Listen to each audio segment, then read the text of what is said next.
नमस्ते स्टूडेंट, स्वागत है आपका हमारे चैनल में। तो आज हम पढ़ेंगे क्लास 8 की मैथ्स, जिसका चैप्टर नंबर है 12, जिसका नाम है गुणनखंडन। इसकी एक्सरसाइज 12.1 हम इस वीडियो में कंप्लीट कवर करेंगे।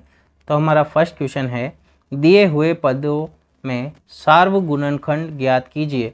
हमें इसके सार्वगुणनखंड ज्ञात करने हैं। तो सबसे पहले हम क्या करेंगे, 12 के गुणनखंड कर लेंगे, जो कि 12x दे रखा है। तो 12x के गुणनखंड हो जाए 2 × 2, 2 दूनी 4।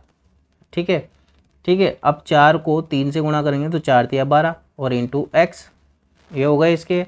अब 36 के करेंगे हम, तो 36 के हो जाएंगे 2 × 2, 2 दूनी 4, ठीक है, और 4 नाम 36 यानी कि 3 × 3, तो ये 2 दूनी 4, 4 तिया 12, 12 तिया 36। ठीक, तो देखो इसमें क्या क्या कॉमन आ रहा है, यानी कि क्या क्या इसमें मिल रहा है।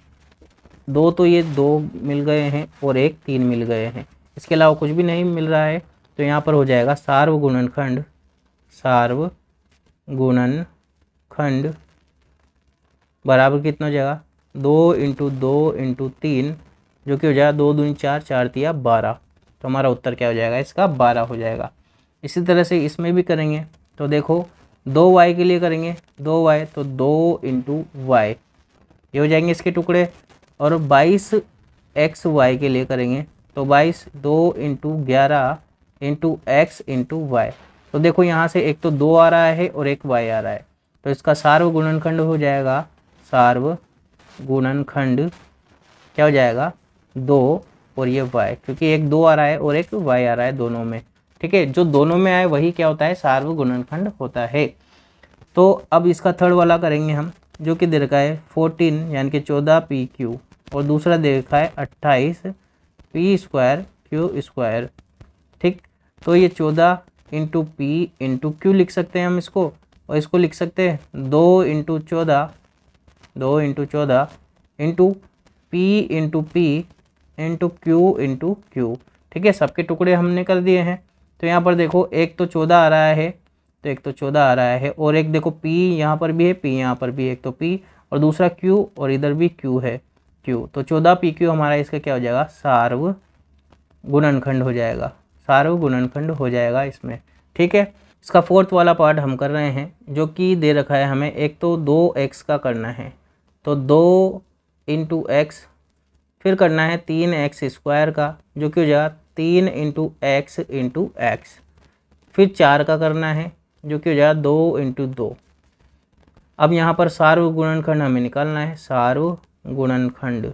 ठीक है, जो कि देखो यहाँ पर कुछ कॉमन आ रहा है क्या, नहीं आ रहा है, एक भी चीज़ यहाँ पर मिल नहीं रही है तीनों में। तो क्या उत्तर आएगा, यहाँ पर 1 आ जाएगा। जब अगर कुछ भी नहीं मिलता है तो उसका आंसर क्या हो जाता है, 1 हो जाता है। इसी तरह से इसके लिए करेंगे 6a b c के टुकड़े करेंगे, तो 6 2 × 3 लिख सकते हैं, और a × b × c लिख सकते हैं।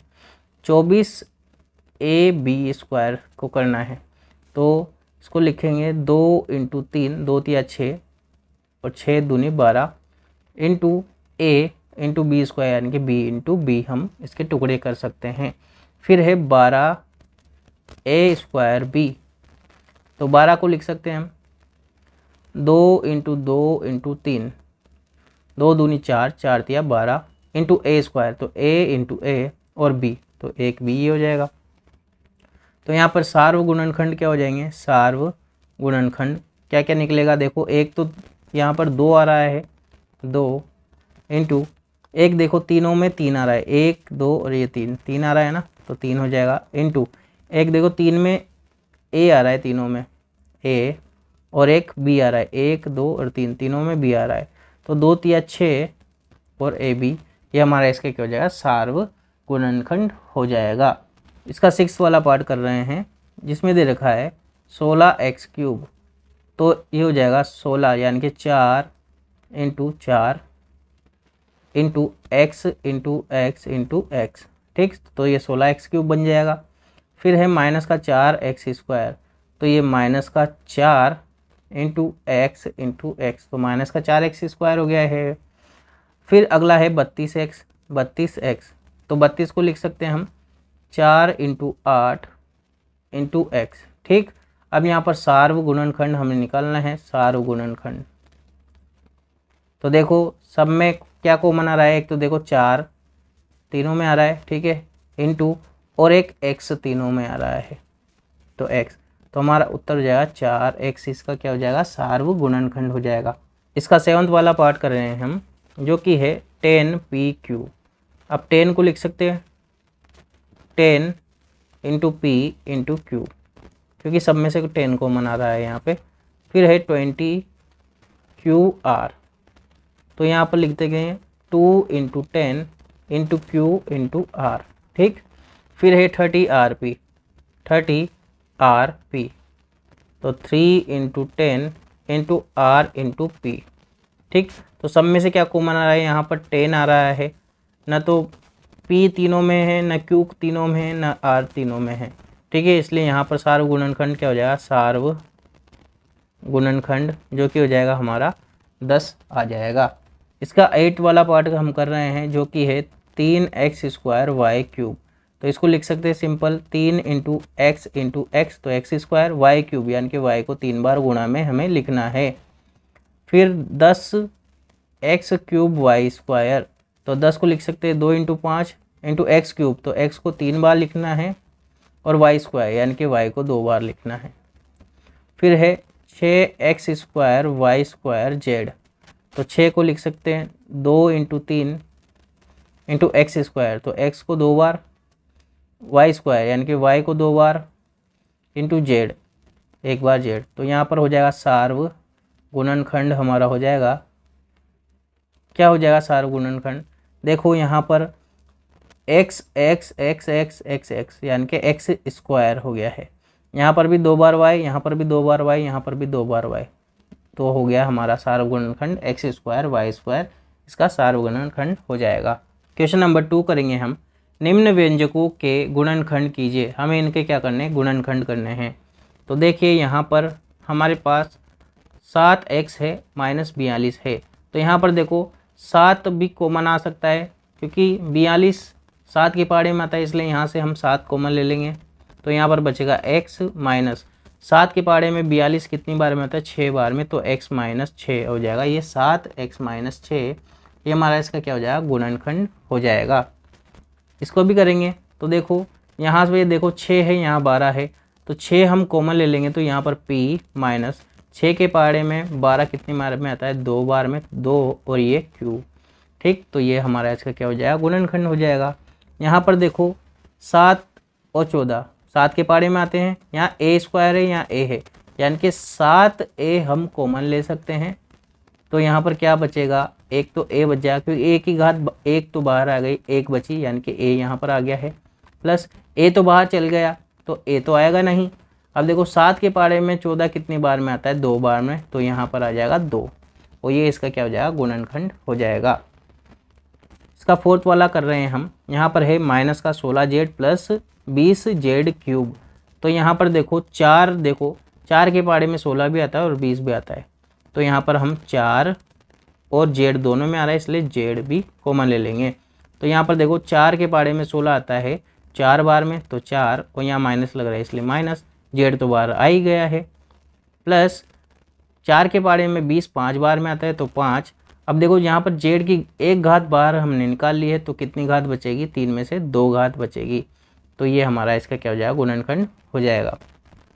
अब इसका भी करेंगे हम, तो देखो 20 और 30, तो ये किसके पहाड़े में आते हैं, 10 के पहाड़े में, तो 10 बाहर आ जाएगा, और एक यहाँ से l आ जाएगा, यहाँ से m आ जाएगा। देखो l और m दोनों हैं, तो l और m हम कॉमन ले लेंगे। तो यहाँ से देखो m तो बाहर आ गया है, अब 20 में से 10 बाहर आ गया, यानी कि 20 में 10 का भाग लगाएंगे, तो 2 बार। यहाँ पर l की घात 2 है, जिसमें तो 1 तो बाहर आ गई, तो 1 ही बची, और m तो पूरा ही बाहर आ गया है, प्लस देखो 30 में 10 का भाग लगाएंगे, तो 3 बार, ठीक है। a यहाँ पर आ जाएगा, क्योंकि l और m बाहर आ चुका है, इसलिए हमारा इसके गुणनखंड हो जाएंगे 10lm कोष्टक 2l प्लस 3a, हमारा इसका क्या हो जाएगा, उत्तर हो जाएगा। यहाँ पर देखो हम 5x² y है माइनस 15xy², तो देखो x और y यहाँ से x y दोनों कॉमन आ जाएंगे, और 5 भी कॉमन आ जाएगा। तो यहाँ पर हम कॉमन लेंगे 5xy, तो देखो यहाँ पर 5 तो बाहर आ गया, y भी बाहर आ गया। अब x की घात 2 है जिसमें से एक x बाहर आ गया है, तो यहाँ पर x बचेगा माइनस 5 के पहाड़े में 15 3 बार में आता है, इसलिए 3 x बाहर आ गया है, एक y इसमें से बाहर आ गया है, तो यहाँ पर बच जाएगा एक y। ठीक है, तो x माइनस 3y ये कोष्टक में आ जाएगा और 5xy हमारा इसका क्या हो जाएगा, कॉमन हो जाएगा। तो यही हमारे इसके क्या हो गए, गुणनखंड हो गए हैं। इसी तरह से इसका 7th वाला पार्ट कर रहे हैं हम। देखो यहाँ पर 10 है, यहाँ 15 है और यहाँ 20 है, यानी कि 10 15 और 20।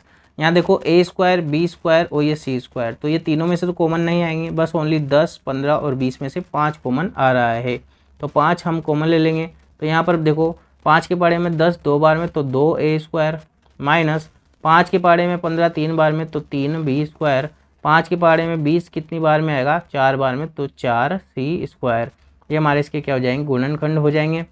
इस तरह से इसके लिए करेंगे तो देखो यहाँ पर 4, यहाँ पर भी 4, यहाँ पर भी 4। ठीक है, यहाँ a स्क्वायर, यहाँ ab और यहाँ ca। ठीक है, तो यहाँ से 4a हम कॉमन ले लेंगे, तो यहाँ पे बचेगा माइनस का, यहाँ a स्क्वायर है जिसमें से a बाहर निकल गया तो a बच जाएगा, प्लस देखो 4 तो बाहर आ गया, a भी बाहर आ गया, क्या बचा ओनली b, तो b माइनस 4 बाहर आ गया और a भी बाहर आ गया, तो यहाँ क्या बचेगा c।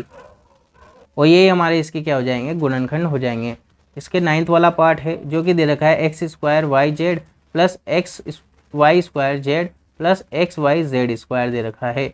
तो यहाँ से देखो हम एक्स वाई और जेड कॉमन ले लेंगे, तो यहाँ से देखो एक्स स्क्वायर है, एक घात बाहर आ गई है तो एक बच जाएगा, वाई जेड बाहर आ गया है, प्लस एक्स तो बाहर आ गया है, जेड भी बाहर आ गया है, यहाँ पे वाई की घात 2 है जिसमें से एक बाहर आ गई है तो वाई बच जाएगा यहाँ पर, प्लस एक्स वाई तो बाहर आ गया है, जेड की घात 2 में से एक जेड बाहर आ गया तो यहाँ पर जेड बच जाएगा।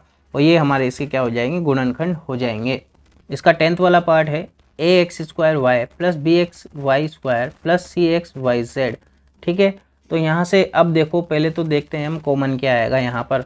तो देखो एक्स एक्स एक्स तीनों में आ रहा है, वाई वाई वाई तीनों में आ रहा है, तो एक्स वाई हम कॉमन ले लेंगे, यहाँ से बचेगा ए, और यहाँ से देखो x की घात 2 है जिसमें से एक x बाहर आ गया तो x और y तो बाहर आ ही गया है, प्लस देखो b आ जाएगा, यहाँ पर x तो बाहर आ गया है, y की घात 2 है जिसमें से एक बाहर आ गई है तो एक बचेगा, प्लस देखो x y बाहर आ गया है, ओनली c z यहाँ पर बचेगा। तो यही हमारा इसका क्या हो जाएंगे, गुणनखंड हो जाएंगे। क्वेश्चन नंबर 3 हम करेंगे, इसका गुणनखंड कीजिए। तो यहाँ पर हमें दे दिया है इसमें से गुणनखंड करना है, तो देखो दो दो संख्या लेकर के हम गुणनखंड करेंगे। तो यहाँ पर देखो x है, यहाँ पर भी x है, तो x कॉमन आ जाएगा हमारा, x कॉमन ले लिया हमने। तो यहाँ से देखो 2 घात है जिसमें से एक बाहर आ गया तो एक बचेगा, प्लस यहाँ से x तो बाहर आ गया, यहाँ क्या बचेगा y। ठीक, यहाँ से हम 8 कॉमन ले लेंगे 8, तो यहाँ से बचेगा x प्लस 8 बाहर आ गया तो क्या बचा ओनली y। अब यहाँ पर देखो दोनों में x प्लस वाई हम कॉमन ले लेंगे, x प्लस वाई, तो यहाँ से क्या बचेगा x और यहाँ से प्लस का 8, इसको भी किस में रख देंगे, कोष्टक में, और यही हमारे इसके क्या हो जाएंगे, गुणनखंड हो जाएंगे। अब इसी तरह से इनमें भी करेंगे, तो इन दोनों में से और इन दोनों में से हम कॉमन ले लेंगे, तो लेते हैं हम कॉमन। देखो यहाँ पर हम देखो 15xy और 6xy, तो इसमें से हम क्या कर लेंगे, इधर इसको इधर ले लेते हैं, तो 15xy प्लस का 5y और यहाँ पर माइनस का 6x माइनस का 2 हम ले लेते हैं। तो अब इन दोनों में से और इन दोनों में से हम कॉमन लेंगे, तो देखो यहाँ से हम 5y कॉमन ले लेते हैं, तो यहाँ पर देखो 15 5 के पहाड़े में कितनी बार में आएगा, 3 बार में, जिसमें से y तो बाहर आ गया, ओनली क्या बचा x, प्लस 5y में से 5y बाहर आ गया है तो कितना बचेगा 1, क्योंकि 5y में 5y का भाग लगाएंगे तो 1 बार जाएगा। ठीक है, यहाँ से हम क्या कॉमन ले लेंगे, माइनस का 2 कॉमन ले लेते हैं, क्योंकि देखो दोनों में 2 से भाग जा रहा है, तो माइनस का 2 कॉमन ले लिया, तो यहाँ से बचेगा 3x और माइनस बाहर आ गया तो यहाँ बचेगा प्लस, और 2 बाहर हमने कॉमन ले लिया तो क्या बचेगा 1, दोनों ब्रैकेट समान हो गए तो ये क्या हो जाएगा कॉमन, तो 3x प्लस 1 कॉमन आ गया है। फिर दूसरे कोष्टक में क्या लिखेंगे, 5y माइनस 2, 5y माइनस 2, और ये हमारे इसके क्या हो गए, गुणनखंड हो गए हैं। इसका 3rd वाला पार्ट है, लेते हैं यहाँ पर भी कॉमन। देखो यहाँ पर दोनों में से x कॉमन आ रहा है, यहाँ पर दोनों में से y कॉमन आ रहा है, तो यहाँ x कॉमन ले लेंगे तो यहाँ पर बनेगा a प्लस बी। यहाँ से हम माइनस का y कॉमन ले लेंगे तो यहाँ से बनेगा a प्लस बी। ठीक, अब a प्लस बी को हम कॉमन ले लेते हैं तो यहाँ से कॉमन क्या आएगा, x माइनस वाई दूसरे कोष्टक में आ जाएगा और यही हमारे इसके क्या हो गए, गुणनखंड हो गए हैं। इस तरह से इसको भी करेंगे तो देखो पी क्यू वाला एक तरफ है और संख्या एक तरफ है, तो अब हम इसको में से कॉमन ले लेते हैं। तो देखो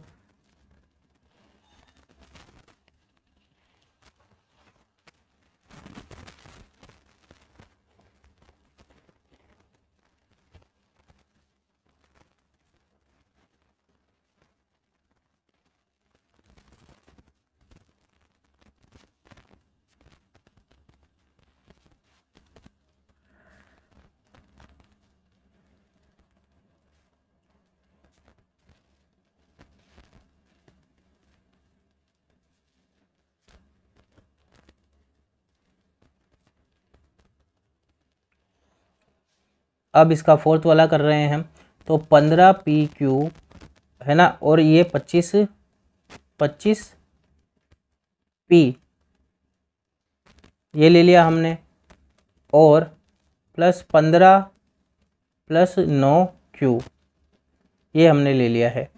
ठीक, अब यहाँ से देखो इन दोनों में से कॉमन लेंगे और इन दोनों में से कॉमन ले लेंगे। इसको आगे लिख लेते हैं लेकिन, तो इसको हम लिख सकते हैं 15 P Q plus 25 P plus 9 Q plus 15। इसको इस तरह से हमने लिख लिया है ताकि हम जो गुणनखंड करेंगे तो उसमें कोई इधर उधर नहीं होगा। तो यहाँ से देखो हम 5 और पी कॉमन ले लेते हैं। 5 पी हमने कॉमन ले लिया तो यहाँ पर देखो 15 कितनी बार में आता है, 5 के पहाड़े में 3 बार, पी तो बाहर आ गया है, क्या बचेगा क्यू, प्लस 5 के पहाड़े में 25 5 बार में आएगा और पी बाहर आ गया, तो बस ये हो गया है। प्लस यहाँ से हम देखो 9 और 15 किसके पहाड़े में आते हैं, 3 के पहाड़े में, तो 3 हमने कॉमन ले लिया है। अब देखो 9 में 3 का भाग लगाएंगे तो 3 बार और ये क्यू, प्लस 15 में 3 का भाग लगाएंगे तो 5 बार। अब दोनों कोष्टक समान आ गए हैं ना, तो कोष्टक समान हम कॉमन ले लेंगे। 3 क्यू प्लस 5 हमने कॉमन ले लिया है। अब क्या बचा यहाँ पर 5 पी और यहाँ से प्लस 3, तो 5 पी प्लस 3 को दूसरे कोष्टक में बंद कर देंगे और यही हमारा क्या हो जाएंगे, इसके गुणनखंड हो जाएंगे। इसका फिफ्थ वाला पार्ट कर रहे हैं हम। देखिए यहाँ पर क्या है, z माइनस 7 है, तो इसको आगे ले लेंगे तो z माइनस 7 माइनस का एक्स वाई जेड और ये प्लस का 7xy। ठीक, अब यहाँ से हम 1 कॉमन ले लेंगे तो यहाँ से आएगा z माइनस 7। यहाँ पर देखो अब क्या कॉमन लेंगे, माइनस का एक्स वाई कॉमन ले लेंगे तो यहाँ से बचेगा z और यहाँ से माइनस का 7। ठीक, तो z माइनस 7 हमने कॉमन ले लिया है तो यहाँ से बचेगा 1 और ये माइनस का एक्स वाई। ठीक, और यही क्या हो जाएंगे, इसके गुणनखंड हो जाएंगे। तो इसी के साथ हमारी एक्सरसाइज होती है 12.1 कंप्लीट। सो आई होप आपको वीडियो अच्छी लगी होगी। अगर वीडियो अच्छी लगी हो तो वीडियो को लाइक कीजिए, हमारे चैनल को सब्सक्राइब कीजिए और अपने फ्रेंड्स के साथ शेयर कीजिए। Thank you.